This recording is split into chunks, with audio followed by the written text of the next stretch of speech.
Right నన్. So last క్లాస్లో మనం inventories, FIFO LIFO, wait average methods అన్ని కూడా కంప్లీట్ చేసాం. అలాగే అడ్జస్టెడ్ సెల్లింగ్ ప్రైస్ మెథడ్ కూడా కంప్లీట్ చేసాం కదా. Right.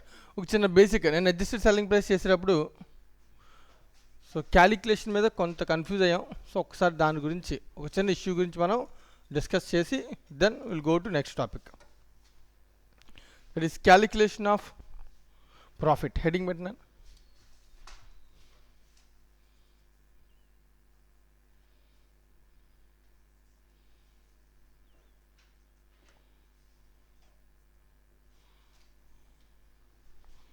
Calculation of profit as a percentage.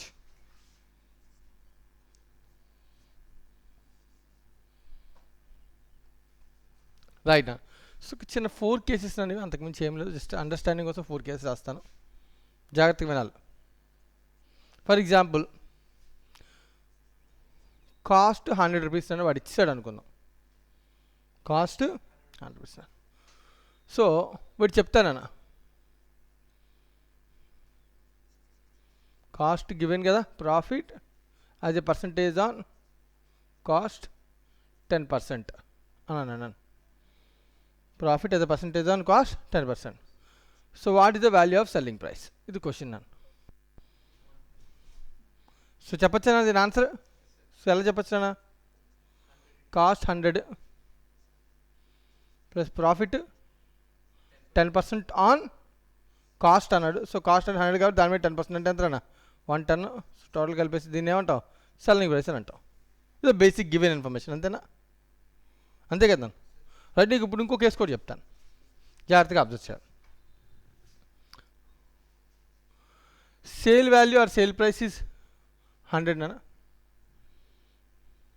Profit as a percentage on sales is 10%. So cost price ఎంత? ఇది క్వశ్చన్. సో ఎలా చెప్పొచ్చునా మనం? సో ఆల్వేస్ సేల్ 100 అని ఇచ్చాడు కాబట్టి, సో మైనస్ దాని మీద ఎంత అన్న? Percentage of profit. ప్రాఫిట్ని ఇక్కడ ఈసారి సేల్ మీద చేంజ్ చేయాలని 10% కట్టి మైనస్ చేయాలి. Sale minus cost, sale minus profit will give us cost price. అంతేనా? ఇది నువ్వు చెప్పేస్తావు కదా. ఈ రెండు కూడా ఎవరైనా జనరల్గా కొంచెం చిన్నపిల్లలు ఎవరిని అడిగినా కూడా వాళ్ళు చెప్పేస్తారు కదా. సో మీరు అంత పెద్ద పిల్ల ఏం కాదు కాబట్టి, సో చిన్నపిల్ల కాబట్టి చెప్పేస్తారు. మీరు ఇప్పుడు పెద్ద పిల్లలు కూడా అయిపోయారు, ప్రాబ్లం అదే ఇప్పుడు. రైట్. ఫౌండేషన్ చదువుతున్నారు కదా, సో పెద్దవాళ్ళు అయిపోయారు, ఇంటర్మీడియట్ దాటి వచ్చేసారు కదా. సో ఇప్పుడు చూద్దాం నా ఈసారి క్వశ్చను, కాస్ట్ ఈక్వల్స్ టు 100 నానా, profit as a percentage on sale equals to 10% నా. Profit as a percentage on sale equals to 10. So what is the sale price అని క్వశ్చన్ అడిగాను నేను. దీనికి ఆన్సర్ అది చెప్పను. అదే ఎలా ఏం చేయమంటావు, నువ్వు ఎలా చేయమంటే అలా చేస్తాను. సో జనరల్ రూల్ ఏంటంటే కాస్ట్కి సమ్ ప్రాఫిట్ యాడ్ చేయాలి కదన్నా. ప్రాఫిట్ యాడ్ చేస్తే మనకి ఏమొస్తుందన్నా? సేల్ ప్రైస్ అన్న. అప్పుడు question answer. Profit as a percentage on sale 10% అన్నాడు. ఆన్సర్ చెప్పండి తొందరగా. పెద్ద పిల్లలు అయిపోయారని చెప్పానా? తొందరగా ఆన్సర్ చెప్పండి మరి.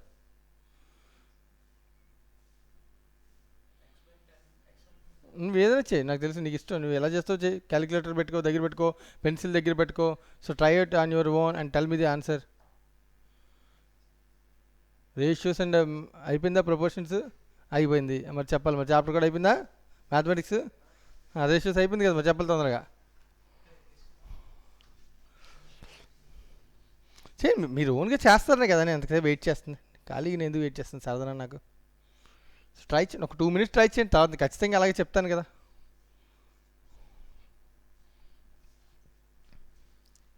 ఇంకో కేసు కూడా రాస్తున్నాను ఇక్కడ. సేల్ వాల్యూ 100 నాన్న, profit as a percentage on cost is 10. So what is the cost price? ఇది కూడా క్వశ్చన్. ఓకేనా. సో ఈ కేసు అయితే కనుక ముందు సేల్ ప్రైస్ ఎంత ఇచ్చాడు? వాడు 100 ఇచ్చాడు కాబట్టి, సో దాని నుంచి ప్రాఫిట్ మైనస్ చేయాలని విషయం నాకు తెలుసు. ఎందుకంటే ప్రాఫిట్ సేల్ నుంచి ప్రాఫిట్ అంతా మైనస్ చేస్తే then what we get is the cost value. Right. So ఫస్ట్గా మీరు ఇది ఐడెంటిఫై చేసేస్తే దెన్ నేను రిమైనింగ్ ఏదైనా చెప్తాను.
జోగి ఆన్సర్ చెప్పు.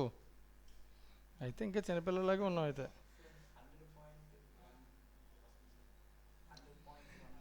100 ఏది ఇదా ఏంటి 100 ఏమో కాస్ట్ అయితే సెల్లింగ్ ప్రైస్ 100.11 అన్న. ఇది 0.1 ప్రాఫిటా? తప్పని చెప్పు. ఓకే యాక్సెప్టెడ్, అంతేగాని 1 వస్తుందని అలా చెప్తా. రైట్ అన్న. నీకు ఇక్కడ నేను ఫస్ట్ ఆఫ్ ఆల్ సో దీనికి క్యాలిక్యులేషన్ చెప్తాను, తర్వాత దానికి షార్ట్ కట్ చెప్తాను. సో ఫస్ట్ ఆఫ్ ఆల్ ఈ 2 కేసులు క్లియరే కదా. ఇవి చిన్నపిల్లలు చెప్తాను, ఎందుకంటే కాస్ట్ ఇచ్చి కాస్ట్ మీద ప్రాఫిట్ పర్సెంటేజ్ చెప్తే సేల్ ప్రైస్ ఎవరైనా చెప్తారు, సేల్ ఇచ్చి సేల్ మీద ప్రాఫిట్ పర్సెంటేజ్ చెప్తే అది మైనస్ చేసి కాస్ట్ ప్రైస్ చెప్పాలని అది కూడా ఎవరైనా చెప్పేస్తారు. సో బట్ ఈ 2 కేసెస్ దగ్గరికి వచ్చేటికి ప్రాబ్లం వస్తుంది. ఫర్ ఎగ్జాంపుల్ నీకు ప్రాఫిట్ పర్సెంటేజ్ ఇచ్చాడు కదా, దేని మీద చెప్పాడు వాడు చెప్పు. ప్రాఫిట్ పర్సెంటేజ్ దేని మీద ఇచ్చాడు? సేల్ మీద. So let us take sale is 100, అంతే కదా. సేల్లో నుంచి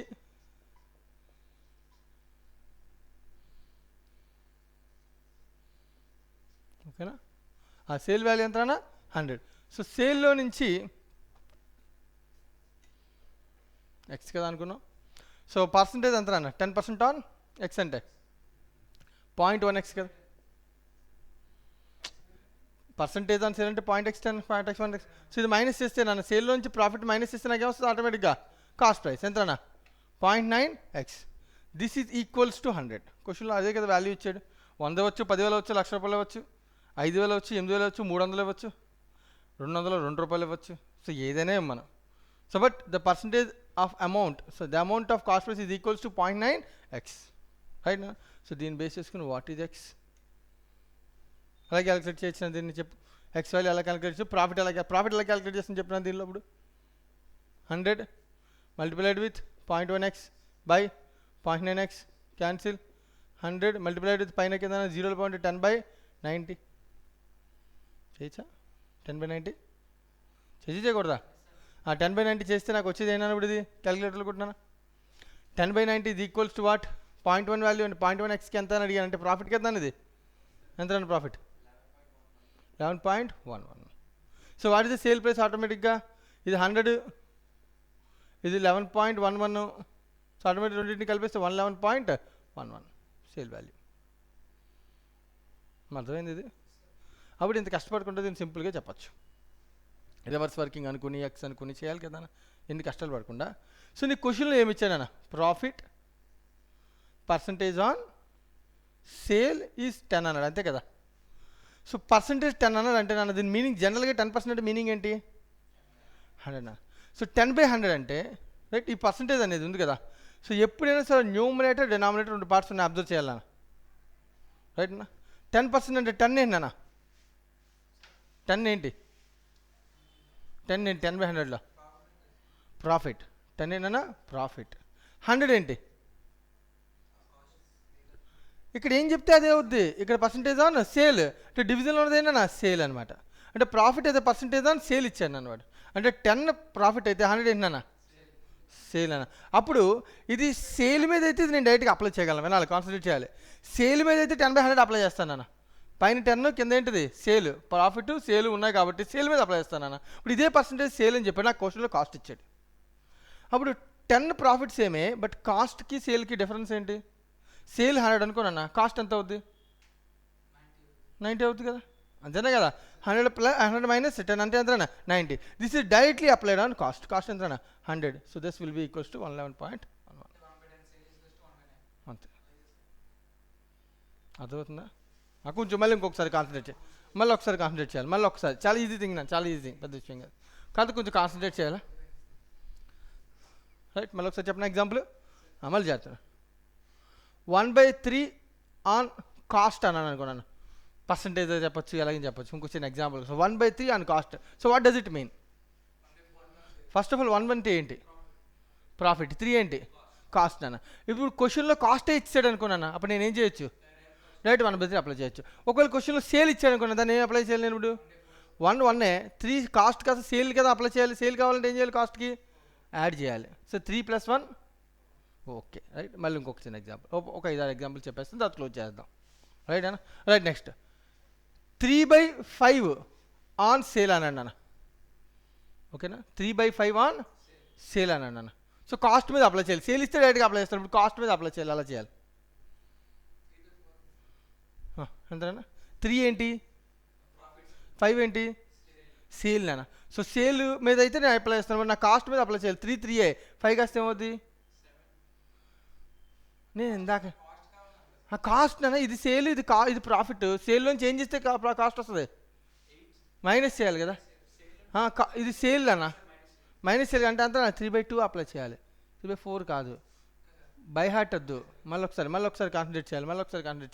3/5 ఆన్ సేల్ అయితే 3/2 ఆన్ కాస్ట్ అన్న. మళ్ళీ ఒకసారి జాగ్రత్తగా అప్లై, మళ్ళీ ఒకసారి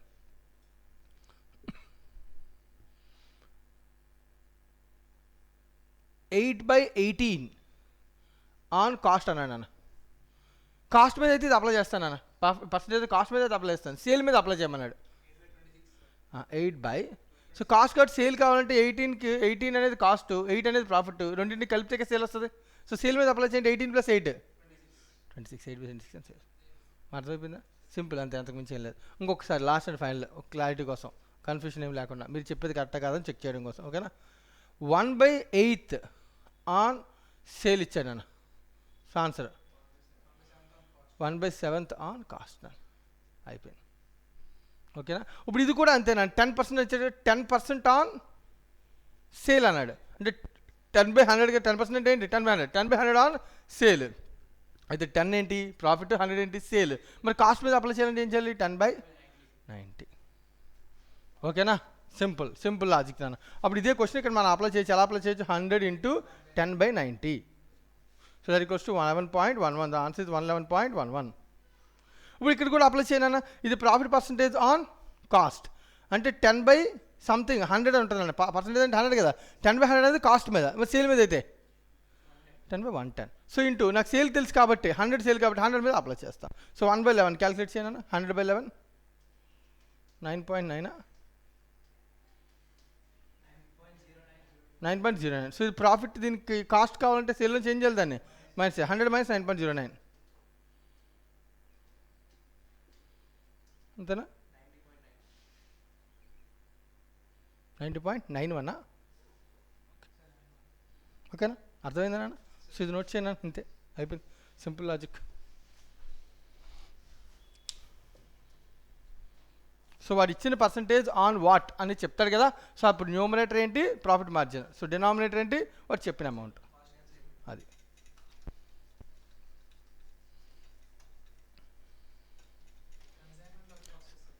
ఎక్కడైనా రావచ్చు అన్న. సో ఇక్కడ అక్కడైనా ఏం లేదు. This is a general basic rule, reverse working rule అనమాట ఇది. సో ఇది ఈజీగా అర్థం అవడం కోసం నేను ఇలా చెప్పాను అంతే. సో కన్సైన్మెంట్లో వస్తుంది, జాయింట్ వెంచర్లో వస్తుంది, ఫైనల్ అకౌంట్స్లో రెమ్యునరేషన్ క్యాలిక్యులేట్ చేసేప్పుడు reverse working, on profit, after remuneration, before remuneration. So రకరకాల కేసెస్ ఉంటాయి. సో అన్నింటిలోనే వస్తుంది నాకు, కన్సైన్మెంట్లో కూడా వస్తుంది, ఓకేనా.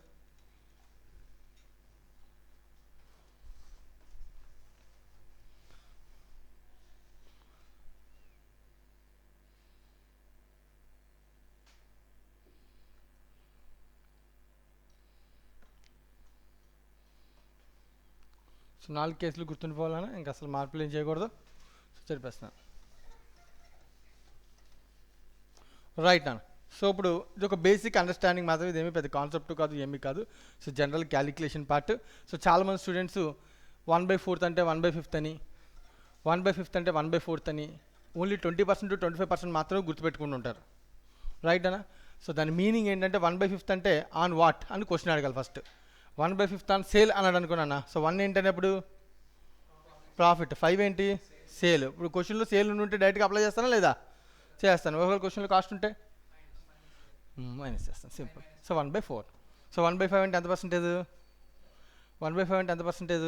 20. సో 20% ఆన్ కాస్ట్ అన్నాడు. సేల్ మీద కావాలంటే 20% ఆన్ కాస్ట్ అన్నాడు, 20% ఆన్ కాస్ట్ అన్నాడు. సేల్ మీద కావాలంటే 1/6. 1/5 అంటే 1/6 అంతే కదా, 20/120 అని కూడా చెప్పచ్చు. మీనింగ్ అర్థమవుతుందా? సో క్వశ్చన్ ఎలా అడుగుతున్నాడో దాన్ని బట్టి మనం ఆన్సర్ చెప్పాలి, రైట్. సో నెక్స్ట్ హెడింగ్ పెట్టిన నోట్స్లో inventory valuation, inventory taking.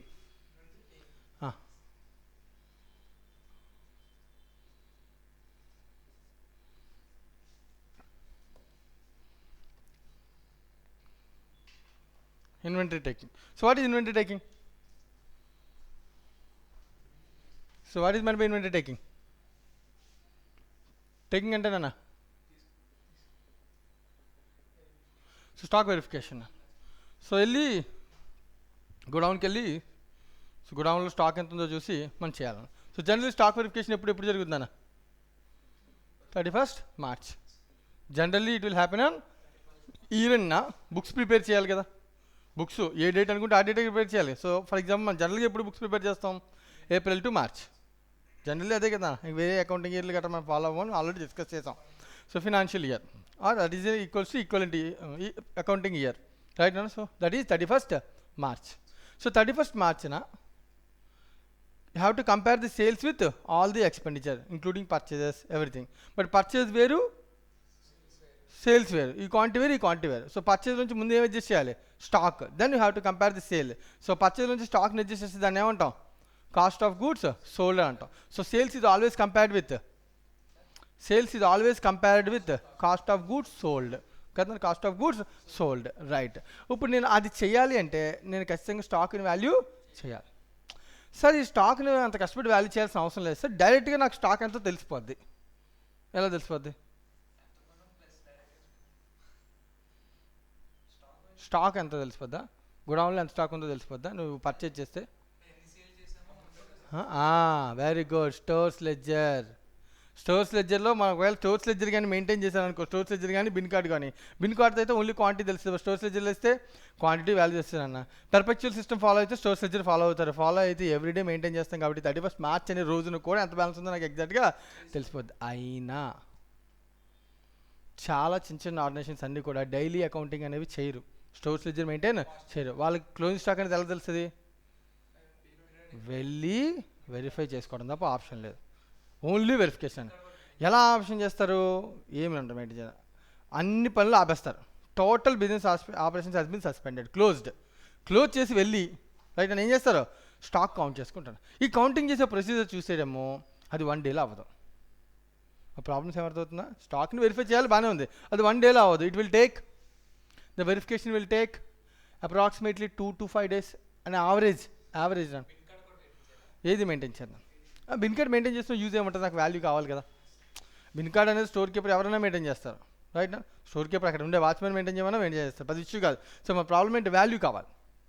So value కావాలి, క్వాంటిటీ వాడు మెయింటైన్ చేసినా కూడా అది కరెక్ట్ రాంగ్ మనకు తెలియదు. సో ఖచ్చితంగా మనం ఏం చేయాలి, సస్పెండ్ చేసి ఒకవేళ పీరియాడికల్ సిస్టమ్ ఫాలో అయితే మనం ఏం చేయాలి, కూర్చుని వెరిఫై చేసుకోవాలి. It will take around 2 to 5 days. ఇట్నా ఇప్పుడు ఇదే క్వశ్చన్ అనమాట. So 2 to 5 days inventory valuation తీసుకుంటే, సో నా డైరెక్ట్ బిజినెస్ ఏదైతే ఉందో ఆ 2 to 5 daysలో నా డైరెక్ట్ బిజినెస్ ఉంది కదా, అదేమవుతుందన్న, ఇట్ విల్ ఎఫెక్ట్. నువ్వు ఆపేస్తావా? నా దగ్గర కస్టమర్, నాకు మంచి కస్టమర్ వచ్చాడు నాకు ఇప్పుడు రెగ్యులర్గా సేల్ చేసే కస్టమర్ వచ్చాడు రైట్? అది 31st March వచ్చాడు. లేదు ప్లీజ్ వెయిట్ చేయండి, ఓ 3 రోజుల తర్వాత రండి అంటే ఆడు వస్తాడా?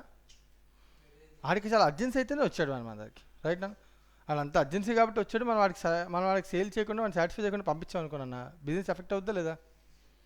అంటే ఇప్పుడు స్టాక్ వెరిఫికేషన్కి టైం తీసుకుని స్టాక్ని వెరిఫై చేయాలి, ఓ పక్క నుంచి ఏం చేయాలన్నా, బిజినెస్ చేసుకోవాలి. ఇప్పుడు క్వశ్చన్, సార్ బిజినెస్ చేసుకుంటా సార్, స్టాక్ వెరిఫికేషన్కి బిజినెస్కి ఏ సంబంధం? చాలా ప్రమాదం. నేను కౌంట్ చేసుకుంటూ వెళ్ళాను. ఫర్ ఎగ్జాంపుల్ నా దగ్గర కార్టూన్ బాక్సెస్ ఏవో ఉన్నాయి, నేను కౌంట్ చేసుకుంటూ వెళ్ళాను.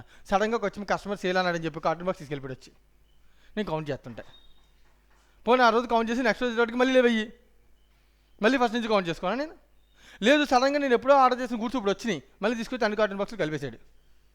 మీరు ఫాలో అయ్యేది ఫీఫో లీఫో వెయిట్ అవ్వదు కదా, ఇంటర్చేంజబుల్గా స్పెసిఫికల్ ఐడెంటిఫికేట్ కాదు కదా అని కలిపేశాడు నన్ను. ఇప్పుడు క్వశ్చన్ నాకు మళ్ళీ ఫస్ట్ నుంచి కూర్చొని వెరిఫై చేయనా? ఇదే ప్రాబ్లం అనమాట. కాబట్టి వాడు ఏం చేస్తాడంటే బిజినెస్ ఆపరేషన్స్ కోసం కొంత స్టాక్ పక్కన పెట్టేసుకుని కాస్ట్ ముందు స్టాక్ని వెరిఫై చేసుకుంటూ వెళ్ళిపోతాడు. అదే కాకుండా ఈ పీరియడ్లో ఏం చేస్తానన్నా, బిజినెస్ని కూడా చేస్తాను, right?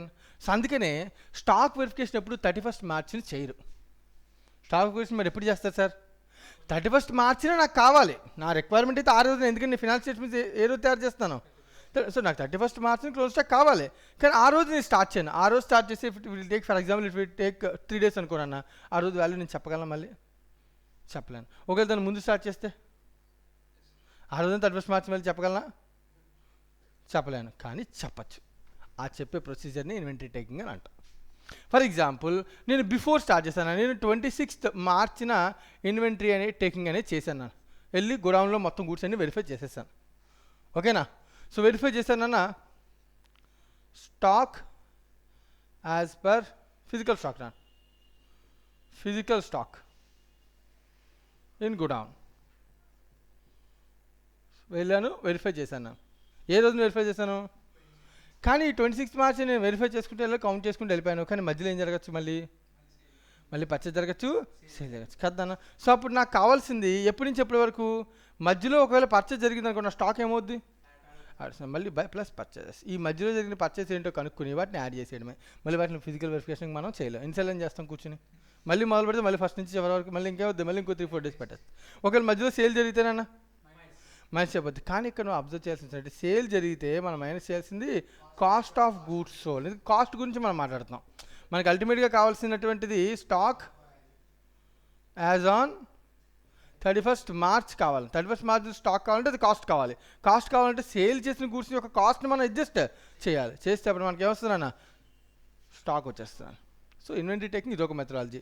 So if the inventory is taken before the 31st March, the procedure is like this. Stock on the date of verification in godown plus purchases minus cost of goods sold. ఇప్పుడు ఇదే procedure నన్ను for example వాడు 4th ఏప్రిల్న inventory taking complete అయిందని అయిందా? ఓకేనా? అప్పుడు మళ్ళీ question, నాకు కావాల్సిన డేట్ ఎప్పుడు? అప్పుడు నేనేం చేయాలను? ఈ డేట్న నా దగ్గర ఫిజికల్ స్టాక్ ఏదైతే నేను ఆ గోడౌన్లో ఆ రోజున నేను వెరిఫై చేస్తాను, physical stock in godown. So stock in godown నేను వెరిఫై చేశాను. అప్పుడు మళ్ళీ నన్ను మధ్యలో పర్చేజ్ జరిగిందా అంటే ఏ మధ్యలో? 1st ఏప్రిల్ నుంచి 4th March April 1st April నుంచి 4th ఏప్రిల్ వరకు మధ్యలో ఏం జరిగిందన్న? మళ్ళీ పర్చేజ్ జరిగిందని. అప్పుడు నేను ఏం చేయాలి? ప్లస్ చేయాలా మైనస్ చేయాలా? మైనస్ చేయాలి. ఎందుకంటే ఇది అన్ని కలిపిన తర్వాత ఉన్న ఫిజికల్ స్టాక్ నేను వెరిఫై చేశాను. మరి నాకు ముందున్నది కావాలంటే పర్చేజ్ ఏం చేయాలి? మైనస్ చేయాలి. So minus purchases. ఒకవేళ నేను మధ్యలో ఇప్పుడు పర్చేజ్ చేసి ఈసారి పర్చేజ్ ఏం చేయాలన్నా? మైనస్ చేయాలన్నా. ఒకవేళ మధ్యలో సేల్ జరిగితేనన్నా ఆ 1 నుంచి ఏప్రిల్ లోపు సేల్ జరిగితే సేల్ మైనస్ అయిపోయిందన్న. ఇక్కడ 31st మార్చిని కావాలంటే ఏం చేయాలి? దాన్ని యాడ్ చేస్తే then you will get the value. So sale అంటే ఏ వాల్యూ అన్నా? Cost of goods sold. So దీన్ని యాడ్ చేస్తే దెన్ యూ విల్ గెట్ ఏమొస్తుందన్న మనకి? Stock as on 31st March. అర్థమవుతున్నాను? ఇది స్టాక్ వెరిఫికేషన్. నోట్ చేయండి నోట్స్లో. సో స్టాక్ వెరిఫికేషన్ హెడింగ్ పెట్టి, స్టాక్ టేకింగ్ అని హెడింగ్ పెట్టి, so if inventory taking is made before the 31st March, okay sir, the inventory taking is made before 31st March, so stock on 31st March is calculated as below.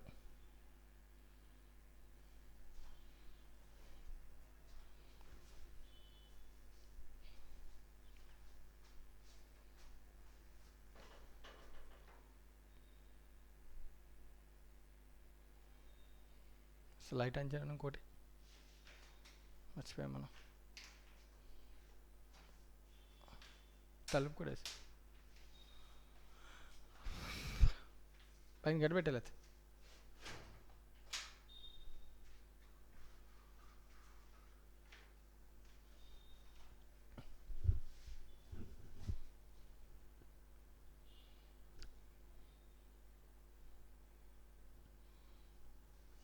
Stock inventory taking అని heading పెట్టండి. The stock is verified before the 31st March. ఆ కేసులో ఇది calculation. చాలా calculate చేయాలి. Physical stock in godown as per verification plus purchase minus cost of goods sold, minus cost of goods sold.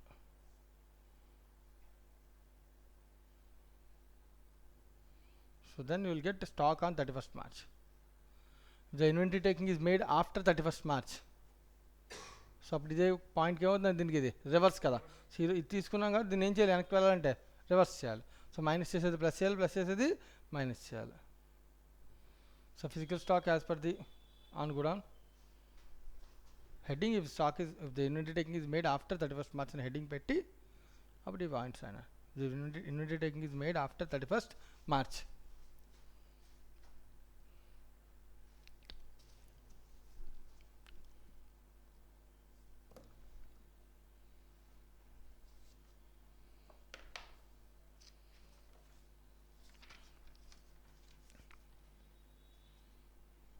So దీని మీద సంబంధించి కొన్ని క్వశ్చన్స్ కూడా సాల్వ్ చేద్దానన్నా. సో క్వశ్చన్స్ కొంచెం బాగుంటాయి, important questions examination point of వ్యూలో. లైక్ 8, 9, 10 3 క్వశ్చన్స్ కూడా చేయాలి. దాని తర్వాత ప్రాక్టీస్ క్వశ్చన్స్లో question number 1 practice question number 1 చేయాలి, 2 as well as 3, 4,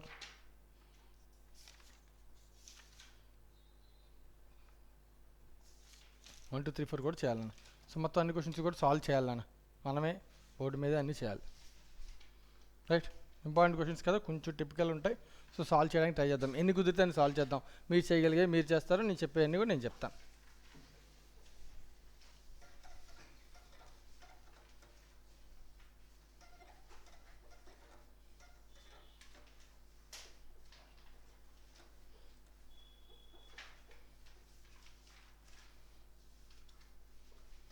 so basic theme అర్థమైంది కదా దీనిలో. సో ఇప్పుడు దీన్ని బేస్ చేసుకుని మనం ముందుకు వెళ్ళాలి. చూద్దాం నాన్న ఎంతవరకు మీకు అర్థమవుతుంది, ఎలా అర్థమవుతుందో. For example first illustration number 8 తీయండి నన్ను మీ మెటీరియల్లో. సో ఇలిస్ట్రేషన్ నెంబర్ 8 ఇన్వెంటరీ చాప్టర్లో ఇలిస్ట్రేషన్ నెంబర్ 8 నాన్న. From the following particulars ascertain the value of inventory as on 31st March 2020. Value of inventory అని అడుగుతున్నాను. Right, inventory as on 1st April 2019 అంటే ఇప్పుడు నన్నది opening stock. Okay, purchase ఇచ్చాడు, opening stock ఇచ్చాడు, value 1,42,500, purchase ఏమో 7,62,500, manufacturing expenses 1,50,000, selling expenses 60,500, administrative expense 30,000, financial charges 21,500, sales 12,45,000. At the time of inventory valuing, the time of valuing inventory on 31st March 2019 అంటే last year, a sum of 17,500 was written off on a particular item which was originally purchased for 50,000 and was sold during the year for 45,000. Bearing the transaction related to this item, ఇది పక్కన పెట్టేస్తే మిగతా అన్నీ కూడా the gross profit earned during the year is 20% on sale. So అంటే ఈ item పక్కన పెడితే లైక్ ఏ ఐటమ్ అది 17,500 రిటర్న్ ఆఫ్ చేసినటువంటి పర్టికులర్ ఐటమ్, దాన్ని ఒరిజినల్గా పర్చేస్ చేసిన ఎంతకన్నా 50,000 was sold for 45,000. ఓకేనా. సో ఏదైతే రైట్ ఆఫ్ చేసామో కొంత అమౌంట్ 50,000లో దాన్ని సేల్ చేసినటువంటి ఆ ఐటమ్ పక్కన పెట్టేస్తే మిగిలిన ఏ ఐటమ్ అయినా సరే ఎంత మార్జిన్తో సేల్ చేశాడు, 20% ఆన్ సేల్తో సేల్ చేశాను. ఇది క్వశ్చన్ ఇచ్చి వాళ్ళు అడుగుతున్న క్వశ్చన్. దీని నుంచి ప్రస్తుతానికి మనల్ని స్టాక్ వాల్యూ ఎంత, 31st March స్టాక్ వాల్యూ ఎంత, ఇన్వెంటరీ స్టాక్ ఎలా ఫైండ్ చేయొచ్చు. అసలు ఎవరైనా స్టాక్ ఎలా ఫైండ్ చేస్తాం, ఇదేమి ఇందా చెప్పిన ఇన్వెంటరీ టేకింగ్ రిలేటెడ్ కాదు, ఎందుకంటే దాని బిఫోర్ ఆఫ్టర్ మధ్యలో జరిగిన ట్రాన్సాక్షన్ అడ్జస్ట్మెంటా అలా అని చెప్పలేదు. సో జనరల్గా స్టాక్ అనేది ఎక్కడి నుంచి క్యాలిక్యులేట్ చేసాం, స్టాక్ను 2 విధాలుగా క్యాలిక్యులేట్ చేయొచ్చు. ఒకటి పూర్తిగా నీట్గా ట్రేడింగ్ అకౌంట్ ప్రిపేర్ చేసుకుని 4 ఓపెన్ స్టాక్, పర్చేజ్, సేల్ అన్నీ వేసి క్లోజ్ స్టాక్ యొక్క బ్యాలెన్స్ ఫిగర్ కింద మనం అంటే జీపీ కూడా తెలిస్తే ఏం చేయొచ్చు, క్లోజ్ స్టాక్ ఫైండ్ చేయొచ్చు. అంతేనా. రెండో methodology formula based, sales minus cost of goods ఇస్తే ప్రాఫిట్ వస్తుంది. Sales minus cost of goods అంటే ప్రాఫిట్ వస్తుంది. సో కాస్ట్ ఆఫ్ గూడ్స్లో ఏం తెలియదు, మిస్సింగ్ ఫిగర్, క్లోజింగ్ స్టాక్ తెలియదు, అది బ్యాలెన్స్ ఫిగర్ కింద ఫైండ్ చేయాలి. అంతే కదా. సో ఇలా మనం ఏదైనా మెథడాలజీ ఫార్ములా కానీ ట్రేడింగ్ అకౌంట్ కానీ. సో బెటర్ మెథడాలజీ ఎప్పుడు ఏంటి అన్నది ప్రిపరేషన్ ఆఫ్ ట్రేడింగ్ అకౌంట్ చేద్దాం. So right. సో ఓపెన్ చేద్దాం ట్రేడింగ్ అకౌంట్. సో ఇది అర్థం అవడం కోసం నేను కొంచెం నీట్గా అనాలిసిస్ కోసం ఏం చేస్తానంటే, సో ట్రేడింగ్ అకౌంట్లో 2 అమౌంట్ కాలమ్స్ తీసుకుంటాను నేను. ఒకటేమో ఒక 2 పార్ట్స్ కింద విడదీశాడు కదా ఐటమ్ని. సో ఇదే క్వశ్చన్ ఎలా మార్చి అడగచ్చు అనేది కూడా మనకు కొంచెం తెలియాలి కాబట్టి, so I will go with 2 amount columns. Trading account with 2 amount columns. So ఒక కాలం ఏమో ట్రేడింగ్ అకౌంట్ కింద trading account for the year, date ఏమైనా 31st March 2020 కదా ఇయర్ అండి. So particulars. ఒకటేమో నార్మల్ ఐటమ్స్, అంటే నార్మల్ అంటే నా ఉద్దేశం నాన్న క్వశ్చన్లో కొన్ని ఐటమ్స్ ఎలా సేల్ చేశాను అన్నాడు. రెగ్యులర్ సేల్ ఎలా జరుగుతుందంట, 20% మార్జిన్ ఆన్ అంతే కదా, 20% మార్జిన్ ఆన్ సేల్ అన్నాడు. సో కాబట్టి ఇదేంటిది నార్మల్ ఐటమ్. రెండోది ఏంటన్నా అబ్నార్మల్, అంటే దీన్ని రెగ్యులర్ ప్రాఫిట్ పర్సంటేజ్ దాన్ని సేల్ చేయట్లేదు. సో రెగ్యులర్ ప్రాఫిట్ పర్సంటేజ్ చేసిన ఐటమ్ ఏమో అబ్నార్మల్ కింద, మిగిలిందని తీసుకున్నాను నేను నార్మల్ కింద కన్సిడర్ చేస్తాను, just for understanding.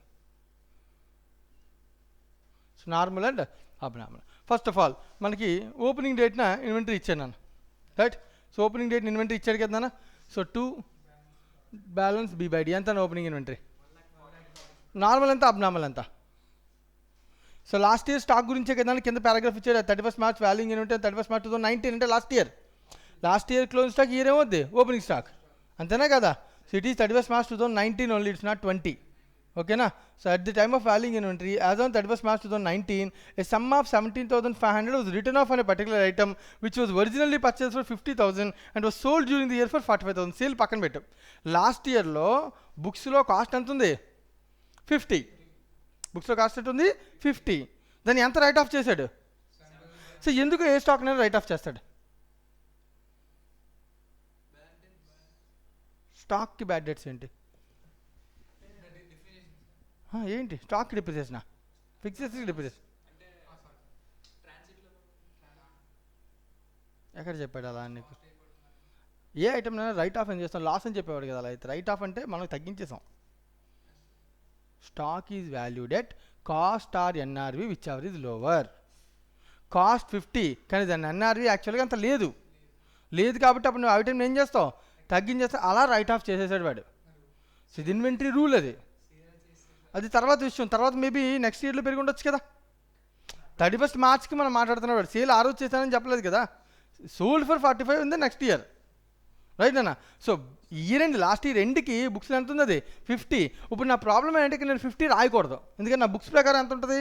50 minus 50,000 minus 17,500 written of అంటే ఎంత అన్న? 32,500. అర్థమవుతుంది నేను చెప్పాను నేను. సో దీన్ని అబ్నార్మల్ ఎందుకు రాశాను? ఇలా రైట్ ఆఫ్ చేశాడు కదా.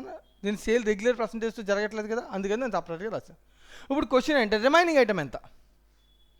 మొత్తం ఇన్వెంటరీ ఓపెనింగ్ స్టాక్ వాల్యూ ఎంత? ఇన్వెంటరీ యొక్క మొత్తం ఓపెనింగ్ స్టాక్ వాల్యూ 142,500.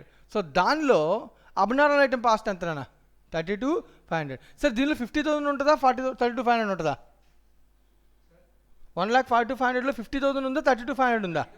32,500 ఉంటుంది. ఎందుకంటే రైట్ ఆఫ్ చేసిన తర్వాత ఇన్వెంటరీ వాల్యూ ఇచ్చాడు. మీనింగ్ అర్థమవుతుందా? సో కామన్ సెన్స్ పెట్టాలి, కొంచెం జాగ్రత్తగా, కంగారు పడకూడదు. సో 142,500 మైనస్ 32,500 అంటే ఎంత? So 1,10,000. First of all opening స్టాక్లో నార్మల్ పార్ట్ ఎంత? 1,10,000. సో అబ్నార్మల్ పార్ట్ ఎంత? 32,500. రైట్, ఇది ఫస్ట్ పార్ట్. మీనింగ్ అర్థమైనట్టేనా? రైట్, నెక్స్ట్ ఇంకేం చెప్పాడు క్వశ్చన్లో? పర్చేజ్ ఇచ్చాడు. సో పర్చేజ్ డెబిట్ సైడే కదా. సో పర్చేజ్ చేసిన గుడ్స్ ఏదైనా అబ్నార్మల్గా అమ్మామని ఏమైనా చెప్పాడా? చెప్పలే. సో కాబట్టి మొత్తం అంతా ఏంటన్నది నార్మల్. ఎంత? 7,62,500 ఇదే నార్మల్ ఐటమ్. 7,62,500 normal item. 2 తర్వాత manufacturing expenses. So 2 manufacturing expenses ఎంత? Manufacturing expenses 1,50,000. సార్ మీరు ఇంకా నాకు ట్రేడింగ్ అకౌంట్ ఎలా చేయాలో చెప్పలేదు. సో అవసరం లేదన్నా, మనకు ఆల్రెడీ కొంత ఐడియా ఉంది కాబట్టి మనం ముందుకు వెళ్ళిపోతున్నాం. So general trading account is prepare to know the gross profit కదా. సో అందుకని వెళ్ళిపోతాం. Manufacturing expenses 1,15,000. Selling expense, administrative expense, interest, financial charges వస్తాయన్నా అందులో? రావునన్నా. ఇవన్నీ ఎక్కడ వస్తాయన్నా? ఇండైరెక్ట్. ఎక్కడికి వెళ్తాయి? పేన్లకి వెళ్తాయన్నా. Very good. నెక్స్ట్ సేల్స్ ఇచ్చానా? Right, by sales. అప్పుడు క్వశ్చన్ అంత నార్మల్ ఎలా అవుతుంది? పైన చెప్పాడు కదా 45,000కి అమ్మాను అన్నాడా? అంటే 45,000 అనేది అబ్నార్మల్ ఐటమ్ యొక్క సేల్ వాల్యూ, అంతే కదా. 50,000 కాస్ట్ని రైట్ ఆఫ్ చేసినటువంటి 17,500 రైట్ ఆఫ్ చేసినటువంటి 32,500 బుక్స్లో ఉన్నటువంటి వాల్యూని ఎంతకు అమ్మాడు? 45కి అమ్మానని చెప్తాను. సో ఈ ఒక్క ట్రాన్సాక్షన్ బాకీ పెడితే మిగిలినంతా సేమ్ అన్నాడు. సో 1245లో 45,000 మైనస్ చేయి. సో ఆన్సర్ నార్మల్ ఎంత అన్న? 12 lakhs. ఓకేనా? ఇది మనకి ఇచ్చినటువంటి ఇన్ఫర్మేషన్. ఇది కాకుండా ఇంకొక ఇన్ఫర్మేషన్ ఇస్తున్నాడు. ఏ ఇన్ఫర్మేషన్ ఇస్తున్నాడు? So first of all abnormal item అయితే కనుక 45 సేల్ తెలుసు, కాస్ట్ తెలుసు అన్న. So sale minus cost will give us what? Gross profit కదన్నా. సో అబ్నార్మల్ ఐటమ్ యొక్క గ్రాస్ ప్రాఫిట్ ఎంత అన్న? 45 మైనస్ 32,500 12,500 అయిపోయింది. అది జీపీ. సో నెక్స్ట్ ఇయర్లో నాకు ఎంత ప్రాఫిట్ వచ్చింది? 12,500. కానీ నిజంగా మాట్లాడితే ఈ ప్రోడక్ట్కి ప్రాఫిట్ రాలా. ఎందుకని? దీని రైట్ ఆఫ్ ఎంత చేశాను నేను లాస్ట్ ఇయర్లో? 17,500 రైట్ ఆఫ్ చేశాను. కానీ ఇప్పుడు దానివల్ల ప్రాఫిట్ ఎంత వచ్చింది? 12,500. ఇంకా నాకు లాసే ఉంది. ఎంత? 5,000. కానీ నేను రికార్డ్ చేయను. లాస్ట్ ఇయర్లో నేను ఆల్రెడీ ఎంత లాస్ రికార్డ్ చేస్తాను? 12,500 రికార్డ్ చేసి, సారీ 17,500 లాస్ట్ ఇయర్లో రైట్ ఆఫ్ చేయడం రికార్డ్ చేస్తుంటాయి కదా. లాస్ట్ ఇయర్లో రికార్డ్ చేస్తాను. ఇప్పుడు మళ్ళీ కొత్తగా రికార్డ్ చేయాల్సి అసలు. ఈ పీరియడ్లో వచ్చింది మాత్రం ఏంటన్నా? ప్రాఫిట్ ఎంత వచ్చింది? 12,500. క్లియర్ రైట్ నాన్న. నెక్స్ట్ నాన్న. ఇప్పుడు రిమైనింగ్ సార్, రిమైనింగ్ తెలియాలంటే సేల్స్ నుంచి కాస్ట్ అన్నీ ఇచ్చేసాడా సార్? ఇచ్చాడు. కానీ మరి క్లోజింగ్ స్టాక్ సంగతి ఏంటి? క్లోజింగ్ స్టాక్ తెలియకుండా ఏమైనా చేయగలమా?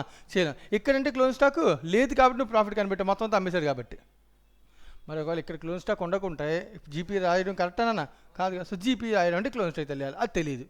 మరి ఇప్పుడు జీపీ అని తెలియాలి, క్లోజ్ స్టాక్ రెండింటిలో ఏం తెలియడానికి హింట్ ఇచ్చాడు? జీపీకి ఏమని ఇచ్చాడు హింట్? 20% ఆన్ క్లియర్ అని, ఆన్ సేల్ అనా? On sale. సార్ క్వశ్చన్లో సేల్ ఉందా? ఎస్. సో డైరెక్ట్గా అప్లై చేయొచ్చు. 12 lakhs ఇంటూ 20% ఎంతనా? 2,40,000. సో 24,000 కాదు, 12 lakhs కదా అమౌంట్, 2,40,000. సో దీన్ని బేస్ చేసుకుని closing stock is balance figure find చేయండి. So total debit side total ఎంత వచ్చింది? నార్మల్ ఐటమ్ 7, 8, 9, 10,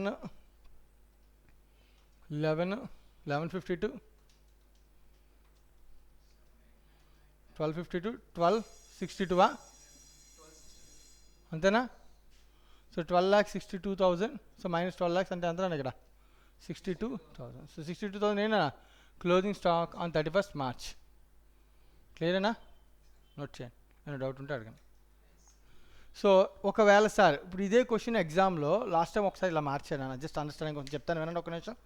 ఈ క్వశ్చన్లో ఏం చేశారంటే 50% of the return of item is sold అన్నాడు. 50% of return item is sold for some amount చెప్పాడు. అలాంటప్పుడు మరి రిమైనింగ్ 50% ఐటమ్ కూడా ఏముంటుంది? స్టాక్. అప్పుడు క్లోజ్ స్టాక్ వాల్యూ రెండింటిని కలిపి చెప్పాలి. స్టూడెంట్స్ ఇది చేసి ఇది మానేస్తారు, టెక్స్ట్ బుక్లో ఏముంటే అదే చేస్తారు కదా మన వాళ్ళు. సో ప్రాబ్లం అది, ఓకేనా? కొంచెం కాన్సెప్ట్ అంతే కదా. మరి స్టాక్ అంటే అదే నార్మల్ ఐటమ్ అబ్నార్మల్ ఐటమ్ విడివిడిగా ఉన్న స్టాకే కదా. స్టాక్ ఎంత అని అడిగాను, నార్మల్ ఐటమ్ స్టాక్ అని అడగలేదు కదా. What is the stock value అంతే. విడివిడిగా చేస్తాము, సమ్ విడివిడిగా చేస్తాము, final conclusion the stock on date of మార్చేజ్ అని చెప్పి రెండింటిని కలిపి చెప్తాం. రాసుకో. ఎక్కడైనా presentation will be your choice కదా. So presentation is your choice, that's not an issue.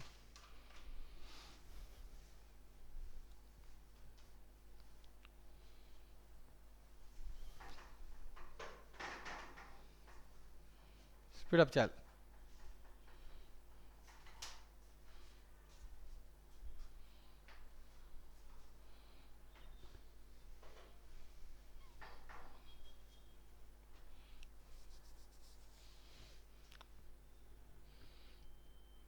ఈ క్వశ్చన్ ఇన్వెంటరీ టేకింగ్ గురించి కదా, స్టాక్ ఫైండింగ్ అంతే.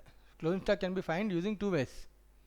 ఒకటేనా ఫార్ములా మెథడ్, రెండోదేనా ఫార్ములా మెథడ్, ఇంకోటేమో ట్రేడింగ్ అకౌంట్ ప్రిపరేషన్. ఇంకో క్వశ్చన్ అడుగుతాను నేను. ఈ క్వశ్చన్ నాకు ఆన్సర్ చెప్పేస్తే నేను నెక్స్ట్ స్టేజ్కి వెళ్ళిపోతాను. రైటా? జోగి అడిగిన క్వశ్చన్ ఇది అయిపోయిందా? Any doubts? అయితే ఒకసారి కాన్సన్ట్రేట్గా విని నేను అడుగుతున్నాను. నేను చెప్పేటప్పుడు వినాలి, అప్పుడే నీకు ఏదైనా కొంచెం తెలుస్తుంది, అర్థమవుతుంది కదా. నీకు నచ్చింది ఊహించేసుకోకూడదు, జాగ్రత్తగా విను. రైట్. ఇప్పుడు నేను అడుగుతున్న క్వశ్చన్ అంటే క్లోజింగ్ స్టాక్ 62,000 రాసాం కదా. Closing stock is it a cost or not? Is it a cost or not? Is it a cost value or not? Cost value. Cost value refers to అంటే ఏంటి? Cost value అంటే ఏమో వస్తాయి? Which items will comes into cost direct. So ఇక్కడ ఉన్నాయన్నా cost direct expense ఎక్కడ ఉన్నాయి? Purchase ఉంది, మ్యానుఫ్యాక్చరింగ్ ఎక్స్పెన్స్, రైట్ అన్న. ఇలా ఇచ్చినప్పుడు మనం అర్థం చేసుకోవచ్చు. చాలామంది స్టూడెంట్స్ ప్రాబ్లం ఏంటంటే, so stock is valued in L shape form. Okay, stock is valued based on L shape. So L shape అంటే ఎలా? మనం రివర్స్ ఎల్ షేప్ అన్నమాట. సో ఇలా opening stock, right, closing stock, దీన్ని మనం ఇలా చూడాలి. దీన్ని కాస్ట్ ఆఫ్ గుడ్స్ సోల్డ్ అని అంటాను నన్ను ఎప్పుడు కూడా. దీన్ని ఏమంటే మనం cost of goods sold. So ఈ లెఫ్ట్లో ఏదైతే పార్ట్ ఉందో వీటన్నిటిని ఐడెంటిఫై చేస్తూనే మనం ఏం చేస్తాం? స్టాక్ని ఇవాల్యుయేట్ చేస్తాం. So stock is valued based on purchase cost plus expenses. అది ఆల్రెడీ మనం స్టార్టింగ్లోనే కాస్ట్ అంటే ఏంటో మీనింగ్ నేర్చుకున్నాం కదా. సో కాస్ట్ అంటే మీనింగ్ ఏంటి? Purchase cost plus all expenses incurred bringing the inventory to present location and condition. All the direct expense are related to that అవన్ కదా. అంతేనే కదా? క్లియరే కదా? Thank you. నెక్స్ట్ క్వశ్చన్కి వెళ్దాం.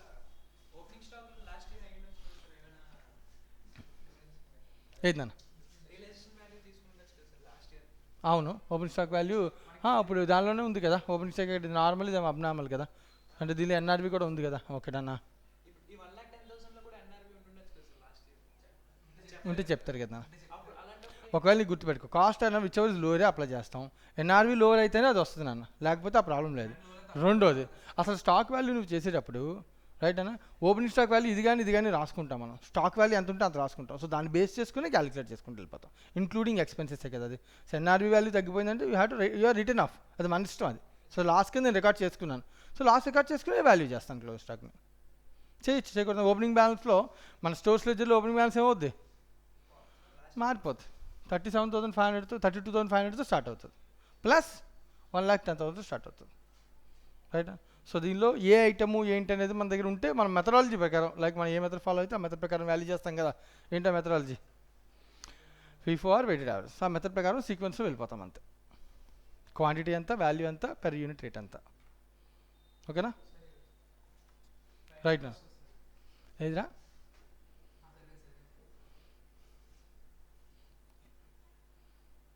ఎక్కడుంది, 500 ఉంది అవునా. 500 ఉంది అవును. మరి ఇందాక నుంచి చెప్పలేదు ఎవరు. ఓకేనా. సో అప్పుడు ఇది ఇంకో 500 పెరుగుద్దా, కన్ఫర్మేనా. 7, 8, 9, 10, 1150 to 500, 1250 to 500, 1260 to 500. రైట్ నా.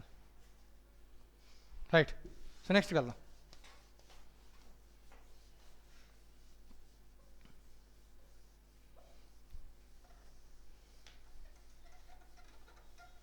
సో నెక్స్ట్ క్వశ్చన్కి వెళ్ళాను, ఆలోచించండి సార్. అది చెప్పాను కదా, క్వశ్చన్స్ అన్నీ కూడా కొంచెం బాగుంటాయి, మంచి క్వశ్చన్స్ అనేవి. సో కొంచెం బుర్ర వాడాలి, చేస్తే మంచి సొంతంగా. సో నేను చెప్తూ మీతో చేయిస్తా.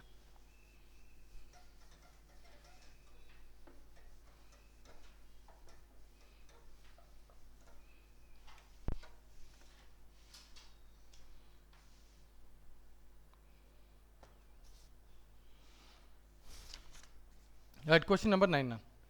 A trader prepared his accounts on 31st March each year. Due to some unavoidable reasons, no inventory taking should be possible till 15th April. పాపం మరి 15th April వరకు చేయలేదు, దాన్ని కుదరలేదు వాడికి. చూద్దాం నన్ను. On which date the total cost of goods in his godown came into 5 lakhs. ఆ రోజున వెళ్ళి ఫిజికల్ స్టాక్ వెరిఫికేషన్ చేసుకుంటే ఎంత వచ్చిందంట, 5 lakhs. The following facts are established between 31st March and 15th April. So మనకు కావాల్సింది ఎప్పుడు కూడా ఏంటి, స్టాక్ సేల్స్ ఇచ్చాను, ఇంక్లూడింగ్ క్యాష్ సేల్స్ 1 lakh కలిపి 4 lakh టన్ అంట. సో సేల్ తీసుకోకూడదు, ఏం తీసుకోవాలి, సేల్ తీసుకోకూడదు కదా, ఏం తీసుకోవాలి, కాస్ట్ ఆఫ్ గుడ్స్ సోల్డ్ తీసుకో, కాస్ట్లో కన్వర్ట్ చేయాలి కదా, సేల్స్ వాల్యూ తీసుకోకూడదు కదా. సో సేల్స్ ఇచ్చాడు అంటే మనం దాన్ని ఏం చేయాలి, కన్వర్ట్ చేసుకోవాలి. పర్చేజ్ ఇచ్చాడు, ఇంక్లూడింగ్ క్యాష్ పర్చేజ్, కన్వర్ట్ చేసుకోవాలి అవసరం ఉందా దీనికి, లేదు. Purchase always on cost. Sales return ఇచ్చాడు, ఏం చేయాలి, కన్వర్ట్ చేసుకోవాలి. సేల్స్ అయితే నన్ను రివర్స్ వర్కింగ్లో సేల్స్ని అయితే ఏం చేయాలి, 31st March సేల్స్ ఏం చేయాలి, యాడ్ చేయాలి. కాస్ట్ ఆఫ్ గుడ్స్ కనుక్కుని దాన్ని ఏం చేయాలి, యాడ్ చేయాలి. సేల్స్ రిటర్న్ అయితే మైనస్ చేయాలి ఆటోమేటిక్గా. పర్చేజ్ అయితే ఏం చేయాలి, మైనస్ చేయాలి. పర్చేజ్ రిటర్న్ అయితే యాడ్ చేయాలి. రైట్. సో అది మీరు చేసేస్తారా. Your goods are sold by trader at profit of 20% on sales. Profit percentage ఇవ్వకపోతే మనకి అట్లా కదా మరి. Right. You are required to ascertain the value of inventory as on 31st March 2020. So calculate చేద్దామా value of stock.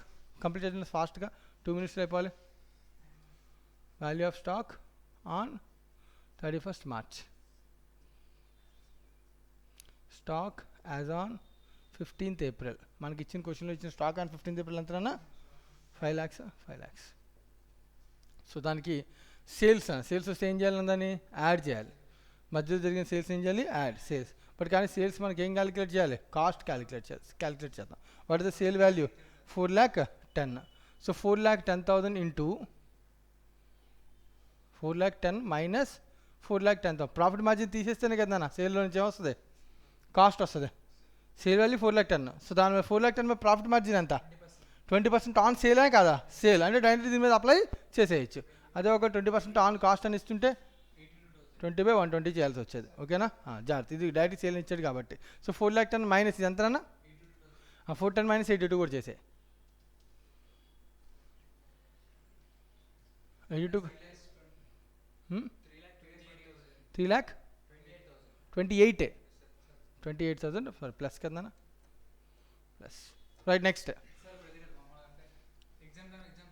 Purchases చేసి ఇచ్చానా, అక్కడేం చేసేసి. Working note separation అనేది ఏం లేదన్నా, వర్కింగ్ చేస్తే చాలు ఇన్స్టిట్యూట్ వాడికి. Right. So purchases. So purchase అయితే ఏం చేయాలని మనం మైనస్ చేయాలి. సో పర్చేజెస్ ఎంతనా, 50,340 అంట. సో 50,340ని కూడా ఇది కాస్ట్ ప్రైస్ కదా, డైరెక్ట్గా ఏం చేసి దీన్ని అడ్జస్ట్ చేసేయచ్చు మైనస్. నెక్స్ట్ సేల్స్ రిటర్న్స్ అయితే ఏం చేయాలని దీన్ని మైనస్ చేయాలి. సో సేల్స్ రిటర్న్స్ వాల్యూ ఎంత 10,000, ఇది కూడా సేల్ వాల్యూ కదా. So 10,000 minus 10,000 into 20%. 20% అంటే 2,000 కాబట్టి 8,000 అన్న. ప్రాఫిట్ కాదు కదా అడ్జస్ట్ చేయాల్సిందే, కాస్ట్ వాల్యూని అడ్జస్ట్ చేయాలి. సో 8,000 కూడా మనం అడ్జస్ట్ చేసేస్తే 8,000 కదా రైట్.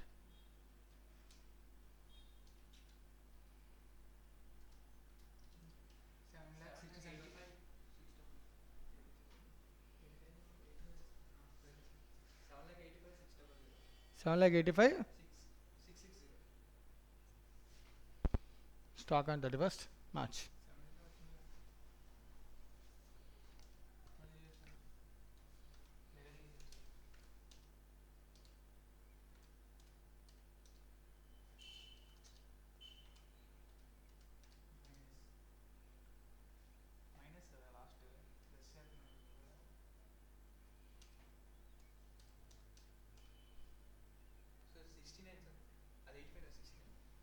ఎంతనా 69 660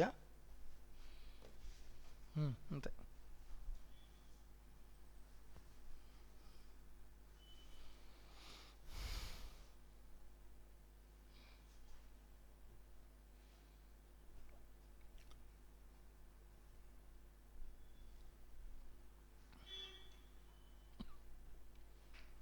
సార్ ఇది డైరెక్ట్గా కూడా చేసేచ్చే కావాలంటే, రెండు పార్ట్స్ కింద వేయకుండా ఏం చేసి సేల్స్ నుంచి ముందే 1 lakh 4 lakh 10 నుంచి 10 మైనస్ చేసి 4 lakhs డైరెక్ట్గా అడ్జస్ట్ చేసేసుకోవచ్చు యాజ్ ఎ విషయం. ఏదైనా ఒకటే కదా ఆన్సర్. కానీ నెక్స్ట్కి వెళ్దామా. Next question.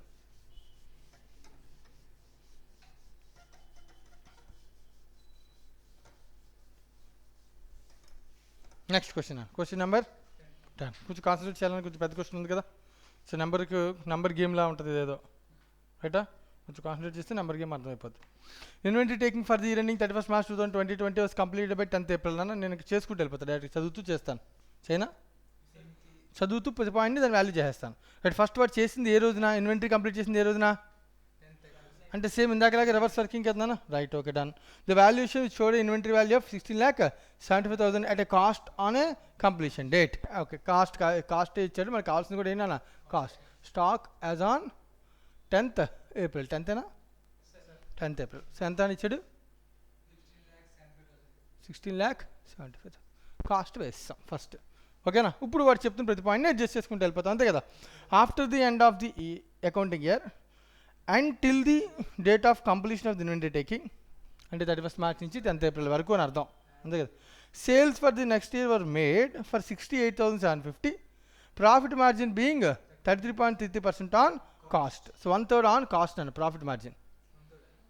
33.33 అన్న 1/3 అన్న ఒకటేనా. సో ఇప్పుడు క్వశ్చన్ ఏంటంటే, ఇప్పుడు ఫస్ట్ ఆఫ్ ఆల్ జరిగింది ఏంటి, సేల్స్ ఏం చేయాలి, యాడ్ చేయాలి. సేల్స్ యొక్క కాస్ట్ కనుక్కుని ఏం చేయాలి, దాన్ని యాడ్ చేయాలి. సేల్స్ వాల్యూ ఎంత ఇచ్చాడు 68,750. సో దీనిలోంచి ఏం మైనస్ చేయాలి, ప్రాఫిట్. 68,750 మీద ప్రాఫిట్ మార్జిన్ ఎంత అన్న 1/3 ఆన్ కాస్ట్. కానీ ఇదేంటి సేల్ అంటే 1/4 అప్లై చేసి మైనస్ చేశాడు. సార్ మళ్ళీ దీనికోసం వర్కింగ్ నోటు ఎక్స్ వై అనే నెంబర్లు రాసుకుని చేయాల్సిన రిక్వైర్మెంట్ లేదు, డైరెక్ట్గా అర్థమైతే చేసేయచ్చు కదా. So it's a technique. 1/4 1/3 on cost అయితే 1/4 ఆన్ సేల్. సో మైనస్ చేయండి, ఎంత వాల్యూ చెప్పండి, మైనస్ చేసి చెప్పండి డైరెక్ట్గా, టైం వేస్ట్ ఎందుకు.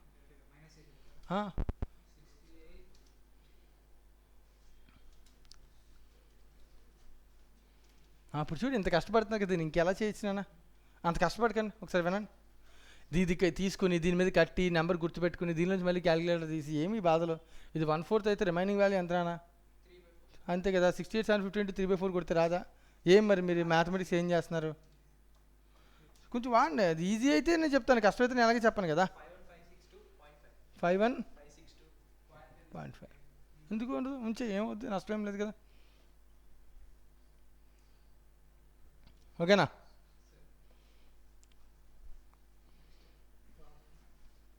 రైట్, నెక్స్ట్ టైం పర్సంటేజ్ కరెక్టేనా అప్లై చేసింది, డౌట్ ఏం లేదు కదా.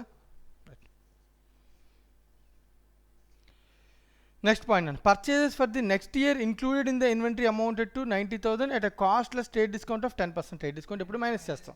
సో 9,000 10% తీసేస్తే ఎంత అన్న 81,000. సో 81,000 పర్చేజ్ జరిగింది అన్నాను. సో దీన్ని ఏం చేయాలి, మైనస్ చేయాలి కదా. So minus purchases.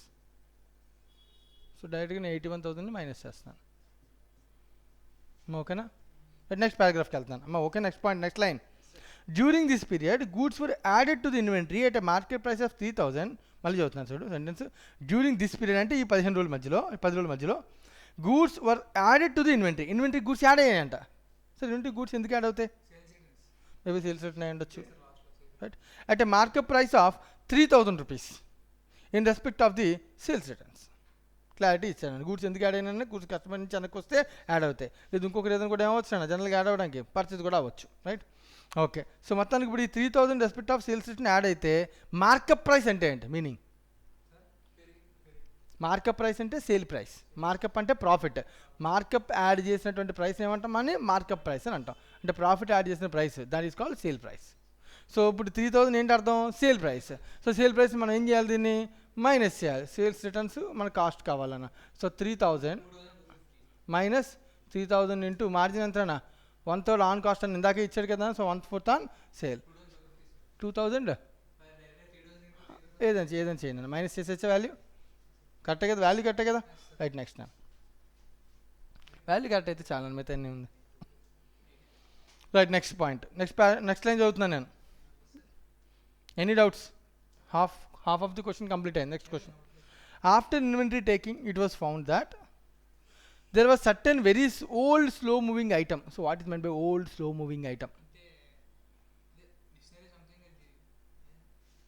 Old slow moving item. Move అవడం అంటే సేల్ అవ్వట్లా. స్లో మూవింగ్ ఐటమ్ అంటే not a saleable item. So ఎప్పుడో ప్రొడ్యూస్ చేస్తాం కానీ ఎవరు వాటిని కొనట్లే. అలాంటి వాటికి జనరల్గా ఏమవుతుంది, నేను అమ్మలేకపోతే వాటిని ఇంక నేను ఏం చేయాలి, ఎంతో కొంత తక్కువ రేటుకి అమ్మేయాలి. అంతేగా నేను అనుకున్న ప్రాఫిట్ మార్జిన్ కావాలంటే కుదరదు కదా అక్కడ. సో వాటిని ఎంతో కొంత తక్కువకి అమ్మేయాలి. సో అయితే కాస్ట్ ఎంత అంటే అవి 11,250 ఉన్నాయంట నా దగ్గర ఇన్వెంటరీలో. Which should be taken at 5,250 to ensure disposal to an interested customer. So 11,250 stock వాల్యూలో దీనిలో ఉన్నాయంట. మళ్ళీ ఒకసారి sentence first. After inventory taking అంటే ఇన్వెంటరీ టేకింగ్ అంటే ఇదే కదా, చేసిన తర్వాత ఈ వాల్యూ ఉంది కదా దీనిలో. After inventory taking it was found, దీనిలో ఉన్నాయంట. ఏం ఫౌండ్ చేశారంటే వాడు, there is a very slow moving item cost 11,000. దీనిలో 11,250 కాస్ట్ ఉన్నాయి. మంచి ఐటమ్ కాదు, స్లో మూవింగ్ ఐటము. సో దాని కాస్ట్ ఎంత అంటే దాని సేల్ వాల్యూ ఎంత అంట, ఎన్ఆర్వి అనమాట. అది ఏంటది, ఎన్ఆర్వి. సేల్ చేశాడు, సేల్ వాల్యూ ఎన్ఆర్వి. ఎన్ఆర్వి అయితే నేను ఏం చేయాలి, దాన్ని రైట్ ఆఫ్ చేయాలా లేదా? ఎందుకంటే కాస్ట్ ఆర్ ఎన్ఆర్వి ఇచ్చేవారు ఇది లోవర్ చేయాలి. కాస్ట్ 11,250, ఎన్ఆర్వి 5,250 అంటే నేను ఏం చేయాలి, దాన్ని మధ్యలో గ్యాప్ని ఏం చేయాలి, నేను మైనస్ చేయాలి. అప్పుడే కదా అది బుక్స్లో చూపించిన వాల్యూ కరెక్ట్ అవుద్ది as per the account stand number 2. So minus return of. So 11,250 minus 5,250 అంతేనే కదా. సో మైనస్ చేసి ఎంత వాల్యూ 6,000 మైనస్ చేస్తేనే మనం అది 5,250కి వెళ్తుంది నా సేల్ వాల్యూ.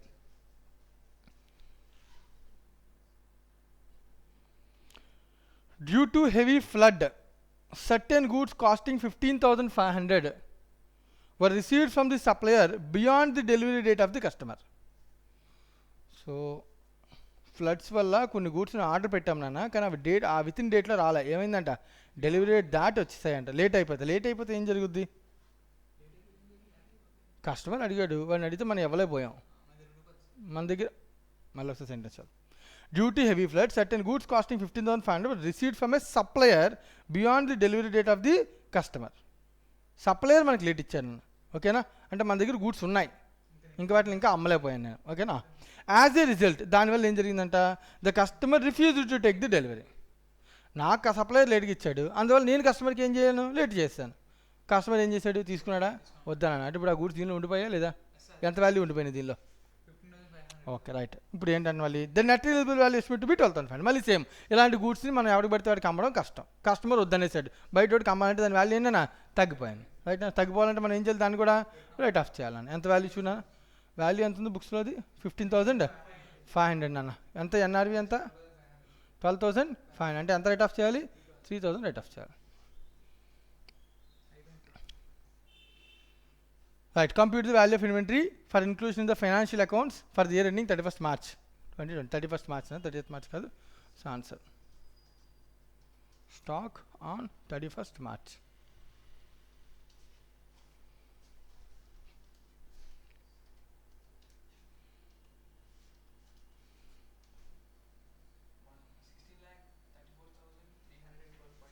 $16,34,000 ఓవర్.